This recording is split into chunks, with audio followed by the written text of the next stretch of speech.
What's good, y'all? Welcome back to another video. Today we're going to be talking about why introspection is the key ingredient that will almost always lead to constant improvement when used correctly. As usual, timestamps will be below if you want to jump to very specific topics. Let me know in the comments or through my DMs if you all want me to cover specific topics for future videos. That being said, let's jump right into it.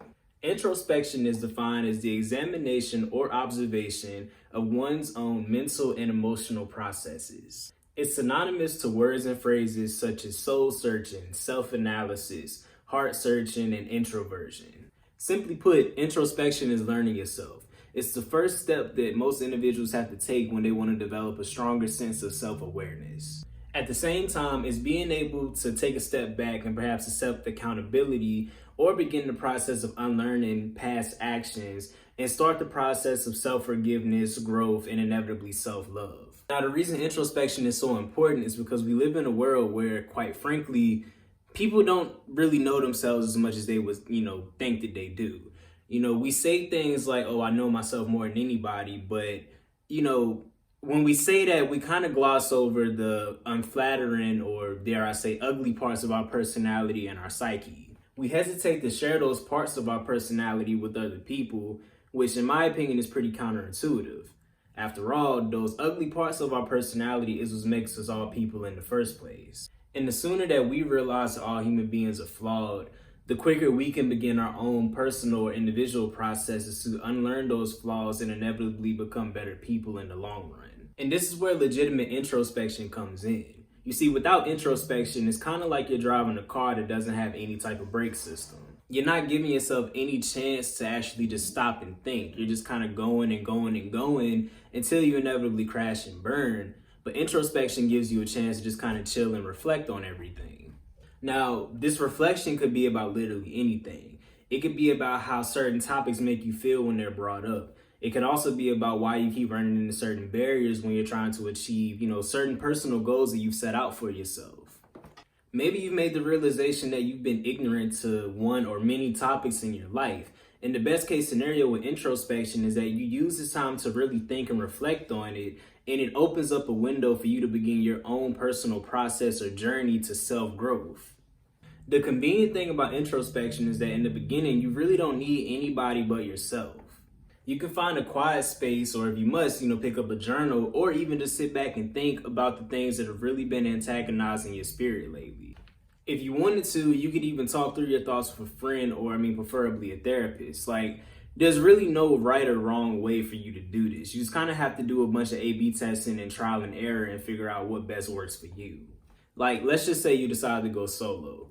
Personally, whenever I try to perform introspection on myself, I just kind of sit back and just think about certain things. I do this after I've gone through emotional turmoil, a stressful day, after I've had some type of foreign reaction to, topics that don't usually bring that out of me, or even just on a regular day when I feel like I just haven't done it in a while. And the questions I usually ask myself are, why did this make me so upset? Why does this task, stress me out so much? This is also known as unpacking, but, for the sake of this video, I just kind of look at them as basic questions. Now, like I said before, introspection doesn't and shouldn't only happen when, bad things are going on in your life.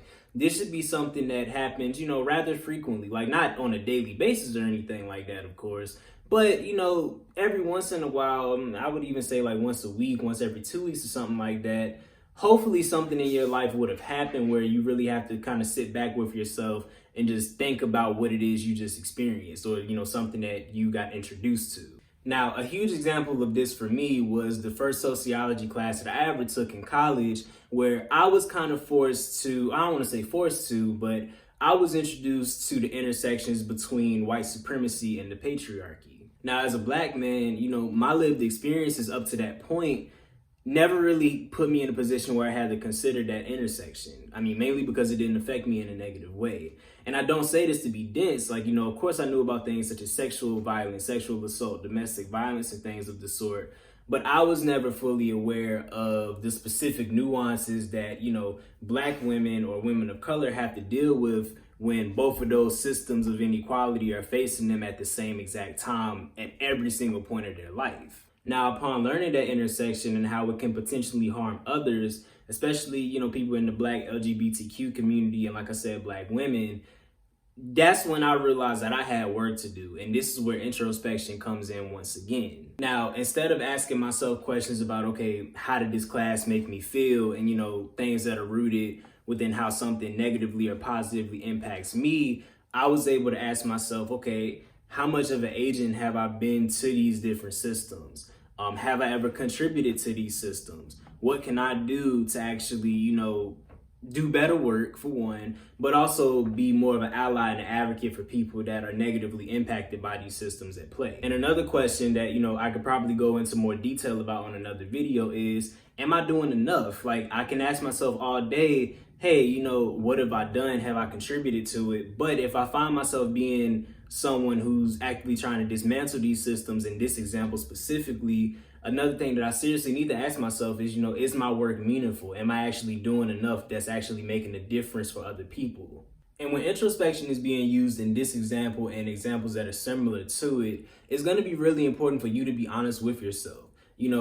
Be comfortable knowing that you're going to be kind of uncomfortable when you answer the questions that you're asking yourself, if you're being 100% honest. And I think that that's the beauty in introspection, because the thing is, you're alone by yourself. Nobody else is going to know these answers except for you. But my thing is, if you identify what the problem is and you identify, hey, I need to do some unlearning when it comes to X, Y, and Z, that gives you plenty of opportunity off the rip to go ahead and start doing that work without anyone having to tell you to do it. Now, as much as I wish that introspection alone was enough, the reality is it's just not. The reason I say that, friends, is because introspection is really just meant to be the beginning. It's you sitting with yourself for that first time, identifying tendencies, identifying areas of growth, areas where you need to unlearn certain things.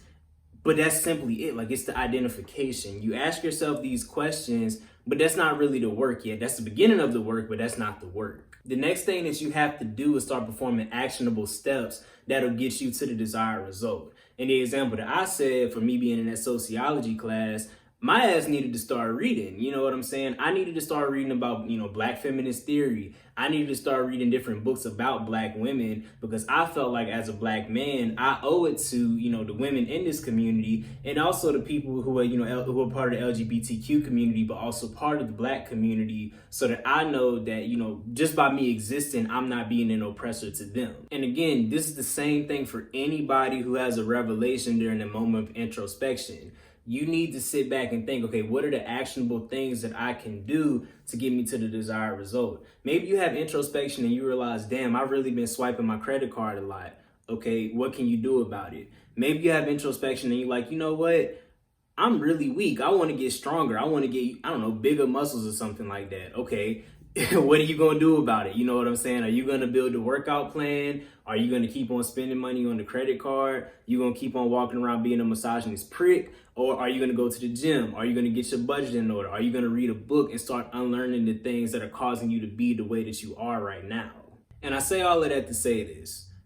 Introspection without action is just a waste of time, in my opinion. But I don't know, it's a waste of time. And while introspection is a great tool that everybody should be using, it's very important to remember that life is meant to be lived. What I mean by this is that, you shouldn't be spending too much time, or any time for that matter, thinking yourself into oblivion, or what many people like to call paralysis by analysis. I think it's important to, go through and regulate your thoughts and analyze how you've come to a certain understanding of things and how you react to many things that you come across. But you need to be careful to not obsess over every little thing you do. And this is especially true when it comes to personal goal setting. Like, for example, if you have goals, again, related to your personal fitness, your own, your academic journey or your intellectual journey, or even your personal financial journey, it becomes really easy. And I'm saying this from experience, it gets really easy to over obsess about every single step you need to take to get there, or worse, every single misstep that happened on your way to achieving that. And that could be something that really takes the joy away from the process itself. I think, I'm the opinion, I'm very optimistic when it comes to stuff like this. When you're on any type of journey that's meant to improve your life, you want to make sure that you're enjoying it as much as you can on the way there. It's a time and a place for strict discipline. I'm definitely not saying that. And if you do have a goal, you want to be as disciplined as you can be to get there. But if you mess up every now and then, or if you make a mistake, That's what life is for. It's not, you don't want to make a mistake and then just kind of throw in the towel or get into this, constant feedback loop where you're just being so hard and negative toward yourself. So, like I said, with that, just make sure you maintain balance. Trust the process, no matter what the process is, no matter what your own personal goal is, and just have a good time. Like I said before, life is meant to be lived. Do not over obsess about every little step you need to take to get to the goal that you have in mind. And that's it for the video today, y'all. I wanted to get away from all of the topics being about, pure academic success, although I think this topic is pretty transferable to that as well. If you really like this video, please drop a like and please subscribe. And also please hit the notification bell on the side too. Last thing, share this video to anybody that you really feel like is going to help. As usual, thank you all for the unwavering support. If you have any ideas or things that you want me to cover in the future, leave it in the comment section or shoot me a DM on any of my socials. Thank you all so much for everything. Until next time, peace.